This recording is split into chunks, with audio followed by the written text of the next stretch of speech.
28 February राष्ट्रीय विज्ञान दिनानिमित्त महाराष्ट्र अंधश्रद्धा निर्मूलन समितीच्या वतीने धुळे तालुक्यातील निमगुळ येथे मैत्री विज्ञानाशी या उपक्रमाचे आयोजन करण्यात आले।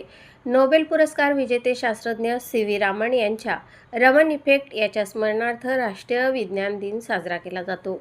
हा विज्ञान विकासाचा पाया असून विशेषतः महिला आणि मुलींमध्ये वैज्ञानिक दृष्टिकोन रुजवणे अत्यंत गरजेचे असल्याचे यावेळी उपस्थितांनी सांगण्यात आले। ग्रामीण भागात अंधश्रद्धा रूढी परंपराचा प्रभाव आजही दिसून येतो। याचा गैरफायदा घेऊन बुवा महाराज मांत्रिक लोकांची फसवणूक करतात। अनिसचे जिल्हा पदाधिकारी दिलीप खिवसरा यांनी चमत्कारांचे प्रयोग करून दाखवत त्यामागील शुद्ध वैज्ञानिक कारणे स्पष्ट केली। शेतकऱ्यांनी कमी पावसात जास्त उत्पादन देणाऱ्या वाणांचा वापर करावा असे मार्गदर्शनही करण्यात आले। कार्यक्रमाच्या शेवटी जय जवान जय किसान जय विज्ञान या घोषणांनी परिसर दुमदुमून गेला। आणि आपले कमवलेले पैसे त्यामध्ये फार मोठ्या प्रमाणात खर्च करत असतो। काय प्रत्येक आणि ते चमत्काराचे दावे करत असतात, परंतु या चमत्कारामागे एक विज्ञान असतं, हात चालाकी असते किंवा रासायनिक क्रिया असते हे समजून घेणं फार महत्त्वाचं असतं। आणि त्या हिशोबाने तुम्हाला सुद्धा मी चमत्काराचे प्रयोग करून दाखवणार आहे।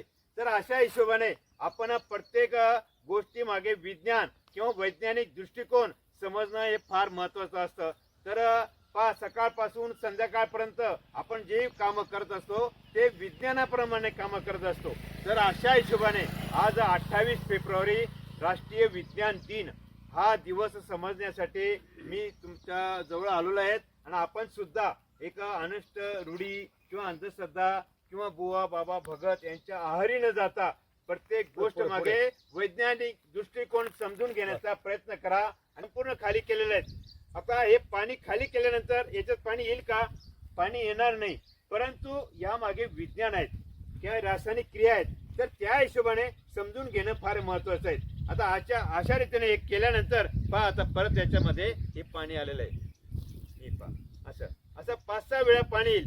तर हे प्रयोग सांगण्याचा आज उद्देश हाच आहे की हा लोटा परत त्या लोट्यामध्ये पाणी लोटा दुसरा टाकलेला आहे आणि पहिलं पाणी त्या लोट्यामध्ये जातं आणि अशा रीतीने परत पाणी येतं। तर असे हे प्रयोग वैज्ञानिक दृष्टिकोन हे प्रयोग करणे हा एक प्रयोग छोटासा आहे। आता हे कसे आहेत, हे ब्लॅक आहेत ना, आता हे सहसा आता हे कलर आपण बऱ्याच वेळेला असं करून दाखवतो। आता अशा रीतीने हे असे केल्यानंतर हे परत कलर बदलून गेले असं।